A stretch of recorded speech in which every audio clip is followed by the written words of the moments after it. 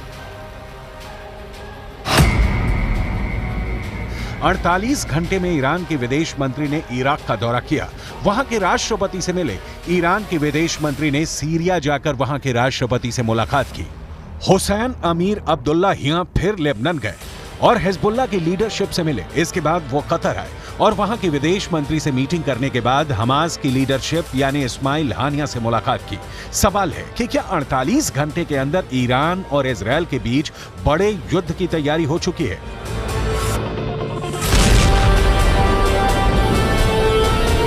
Israel ने भी Lebanon border पर हमले का वीडियो जारी करके बताया है कि वो हिजबुल्लाह को छोड़ेगा नहीं।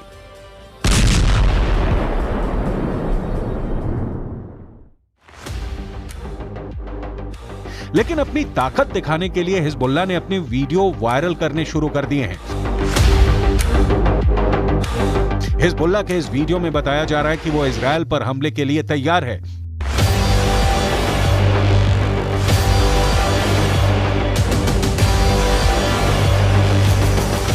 इस वीडियो में हिजबुल्लाह का मैसेज साफ है कि उसका अटैक ऐसा होगा जो इजरायल रोक नहीं पाएगा।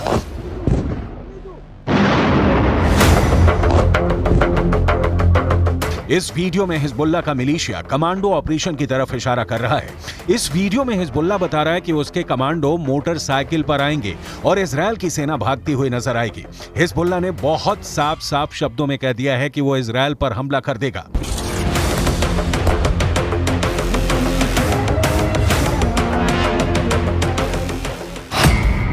अगर इजरायल की सेना फिलिस्तीन के गाजा में घुसी तो वो उत्तरी सीमा की तरफ से इजरायल पर चढ़ाई कर देगा। इजरायल और लेबनान के बीच करीब 130 किलोमीटर लंबा बॉर्डर है और यहाँ संयुक्त राष्ट्र की शांति सेना तैनात रही है। इसमें भारत की फौज भी शामिल है। इस वक्त इजरायल को गाजा से ज्यादा इस बॉर्डर की टेंशन है, क्योंकि अगर इजरायल गाजा में घुसा तो हिजबुल्लाह उत्तर की तरफ से इजरायल पर हमला बोल देगा।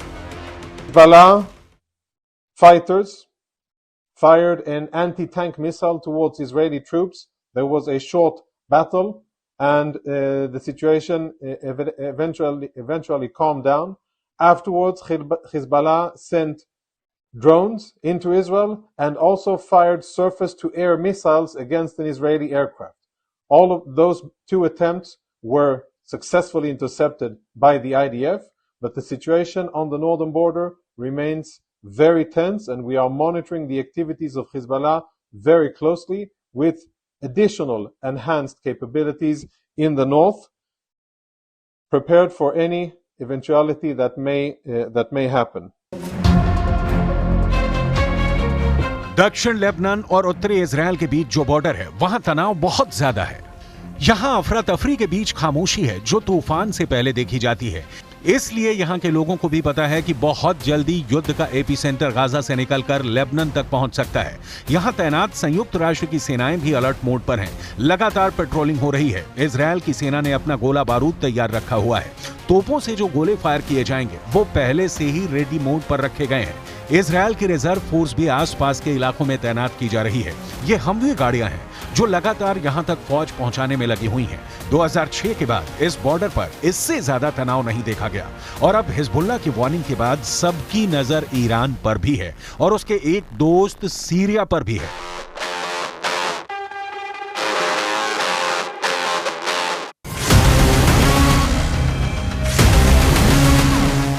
इजरायल के गोलान की पहाड़ियों पर भी टैंक पहुंचा दिए गए हैं। ये जगह सीरिया का हिस्सा था, लेकिन 1967 में युद्ध के बाद इजरायल ने सीरिया के इस हिस्से को अपने में मिला लिया और तभी से यह इलाका इजरायल के कंट्रोल में है। देखा जाए तो इस वक्त पूरे पश्चिम एशिया में युद्ध की चिंगारी पहुंच चुकी है। इजरायल से लेकर गाजा और गाजा से निकली ये आग अब लेबनान पहुंच चुकी है। चिंगारी सीरिया और ईरान में भी नजर आ रही है।